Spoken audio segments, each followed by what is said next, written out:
तो good morning दोस्तों, कैसे हैं आप सभी।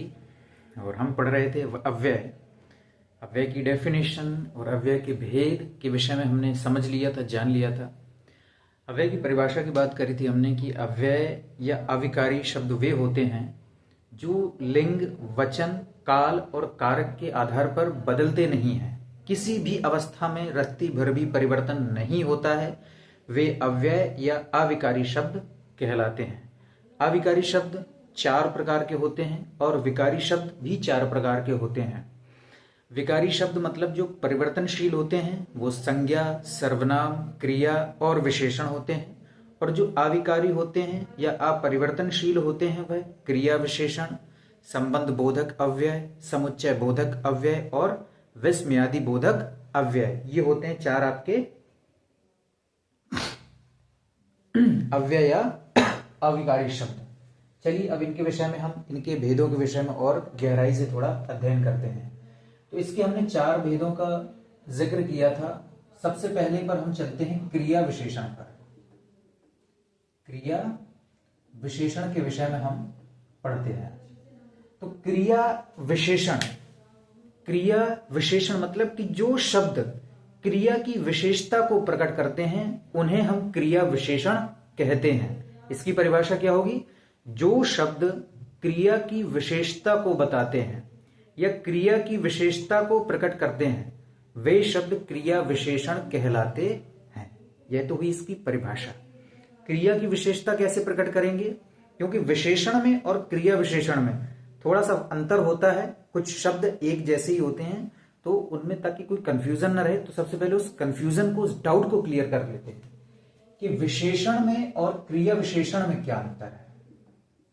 विशेषण और क्रिया विशेषण में क्या अंतर है, सबसे पहले हम इस डाउट को क्लियर करने की कोशिश करेंगे।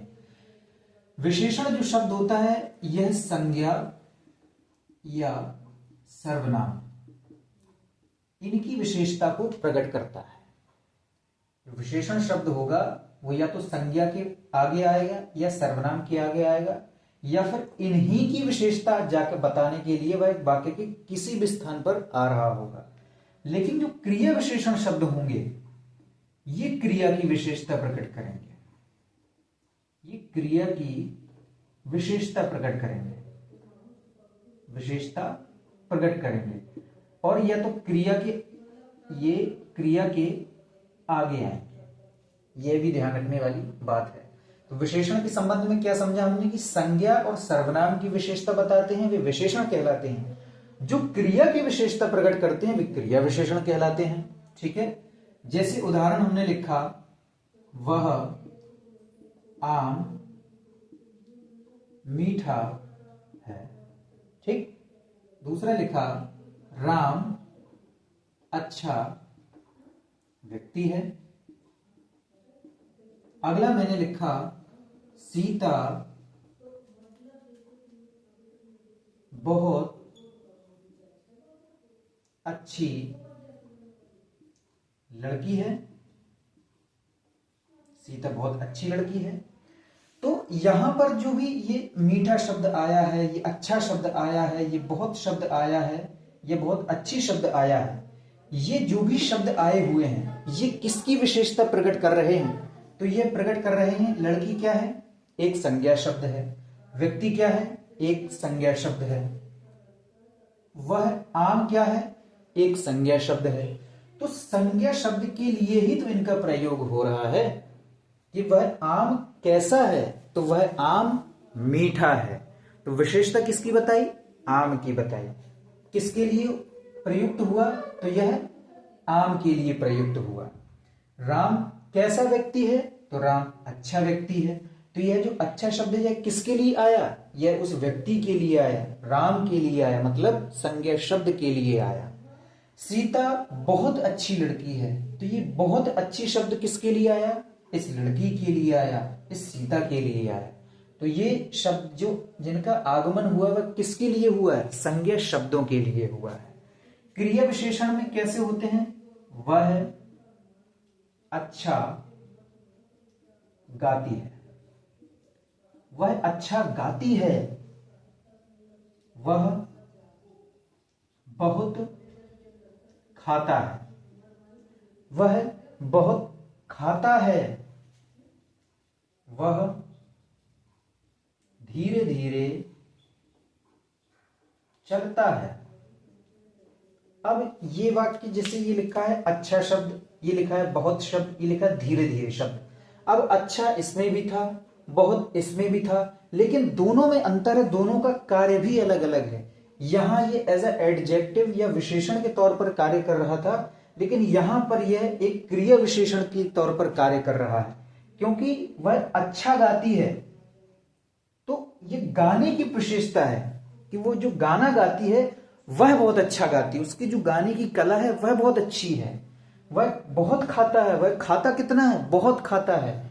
तो ये खाने की विशेषता बताई जा रही है, इसमें उसकी विशेषता नहीं बताई जा रही। उसकी विशेषता तो यह है कि वह बहुत खाता है, लेकिन मेन इसमें जो क्रिया है, क्रिया की विशेषता को प्रकट करने में लगा है कि वह खाता है, लेकिन कितना, बहुत खाता है। ये उसकी विशेषता है। वह चलता है, कैसे, धीरे धीरे चलता है। तो यह क्रिया की विशेषता है। यह इनमें मूल अंतर होता है विशेषण और क्रिया विशेषण में। अब हम क्रिया विशेषण के बारे में आगे बढ़ रहे हैं। मैं इसको मिटाऊंगा।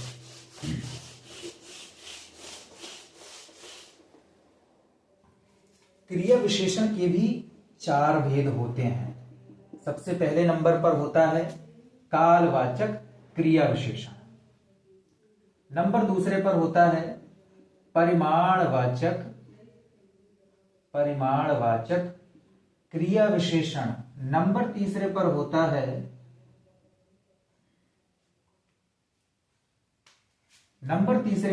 है स्थानवाचक क्रिया विशेषण।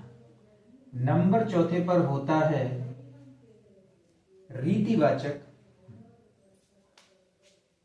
नंबर चौथे पर होता है रीतिवाचक क्रिया विशेषण। तो ये क्रिया विशेषण के 4 भेद हैं।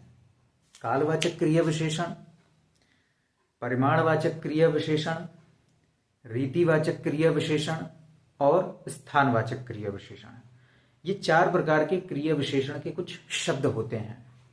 कालवाचक मतलब समय का पता चलेगा, इससे समय पता होगा। इसमें समय का ऐसा शब्द दिया होगा जो कभी परिवर्तनशील नहीं होता है। परिमाण में क्वांटिटी बताई जाएगी। क्या बताई जाएगी? क्वांटिटी बताई जाएगी। क्वांटिटी का इसमें हमें पता चलेगा। स्थान में हमें प्लेस का पता चलेगा, जगह का पता चलेगा। रीतिवाचक में क्रिया किस ढंग से हो रही है उसका हमें पता चलेगा।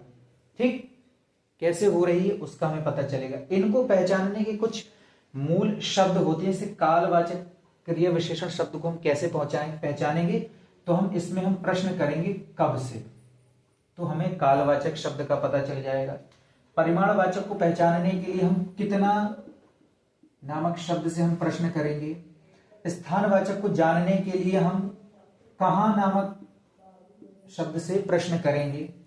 और रीतिवाचक को पहचानने के लिए हम कैसे नामक क्वेश्चन वर्ड से हम प्रश्न करेंगे। तो ये इन शब्दों को पहचानने के लिए कुछ मूल शब्द हैं जिनके जरिए हम वह शब्द जो दिया गया है वह किस में आएगा उसको हम पहचानने में समर्थ हो जाते हैं, हम समझने लायक हो जाते हैं। ठीक है। कालवाचक जो क्रिया विशेषण होगा वह समय का पता चले। जैसे वह आज घर जाएगा, तो वह कब घर जाएगा, तो वह आज घर जाएगा, आज जाने का काम करे। समय का पता चल रहा है। वह कब घर जाएगा, तो वह आज घर जाएगा। वह प्रतिदिन खाना खाता है, वह प्रतिदिन बाजार जाता है, वह प्रतिदिन घूमने जाता है, तो वह कब घूमने जाता है, प्रतिदिन जाता है। तो यह प्रतिदिन शब्द क्या है? अव्यय शब्द है। अव्यय में कौन सा है? तो क्रिया विशेषण है। क्रिया विशेषण के अंदर कौन सा है? तो कालवाचक। ठीक है। वह हमेशा घूमने जाता है, तो वह कब घूमने जाता है, तो वह हमेशा घूमने जाता है। तो ये हमेशा शब्द क्या है? अव्यय। अव्यय में कौन? क्रिया विशेषण। क्रिया विशेषण में क्या? कालवाचक क्रिया विशेषण। तो इस तरीके से हम इसको पहचानते हैं। अगला है हमारा परिमाणवाचक क्रिया विशेषण, जो क्वांटिटी को बताता है, जिसको हम कितना से प्रश्न करके पहचानते हैं। जैसे वह बहुत खाता है, कितना खाता है? बहुत खाता है। कितना खाता है? बहुत खाता है। वह कितना खाता है? कम खाता है। वह बहुत कम खाता है। वह कितना खाता है? तो बहुत कम। तो ये बहुत कम या बहुत या कम, ये शब्द क्या हैं? अव्यय शब्द हैं। इनमें कभी परिवर्तन नहीं होता है। तो ये परिवर्तित नहीं होते हैं। तो कौन से हैं? अव्यय शब्द। अव्यय में कौन सा? क्रिया विशेषण। क्रिया विशेषण में कौन सा? परिमाणवाचक क्रिया विशेषण। इस तरीके से हम इनको पहचान सकते हैं। अगला लिखा है स्थानवाचक क्रिया विशेषण, जो जगह को प्रदर्शित करता है। तो जैसे वह वहां जा रहा है। कहां जा रहा है? वहां जा रहा है। तो ये वहां शब्द क्या है? क्रिया विशेषण है। क्रिया विशेषण में कौन सा है? तो स्थान को दर्शा रहा है। वह दाईं ओर जा रहा है। कहां जा रहा है? दाईं ओर, बाईं ओर, ऊपर जा रहा है, नीचे जा रहा है, आगे जा रहा है, पीछे जा रहा है। तो जितने भी शब्द हैं ये सब क्या हैं? ये सब क्रिया विशेषण के, स्थानवाचक क्रिया विशेषण के अंतर्गत आने वाले अव्यय शब्द होते हैं। ठीक है। अगला लिखा है रीतिवाचक क्रिया विशेषण। रीति मतलब ढंग, कि उसका जो तरीका है वो क्या है। जैसे वह धीरे धीरे बोलता है, ये उसके बोलने की विशेषता है कि वो धीरे धीरे बोलता है। तो वह कैसे बोलता है? वह कैसे बोलता है? तो धीरे धीरे बोलता है। वह बहुत तेज बोलता है, तो कैसे बोलता है? बहुत तेज बोलता है। वह बहुत धीरे धीरे बोलता है। वह बहुत धीरे धीरे चलता है। बुढ़ापे में व्यक्ति धीरे धीरे मूव कर पाता है, धीरे धीरे चल पाता है। ये धीरे धीरे क्या बता रहा है? उसका ढंग बता रहा है, उसकी क्रिया करने की ढंग का हमें पता चल रहा है। इसीलिए यह क्या है?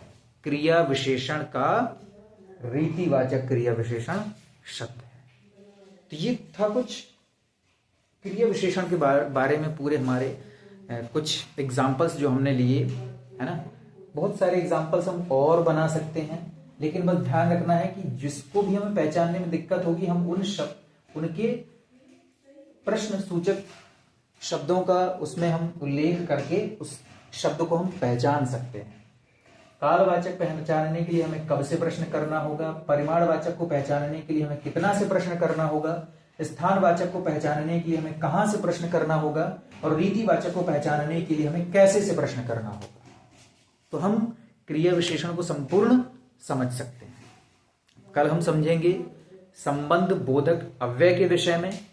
आज के लिए इतना ही। देखते रहिए, बने रहिए। धन्यवाद।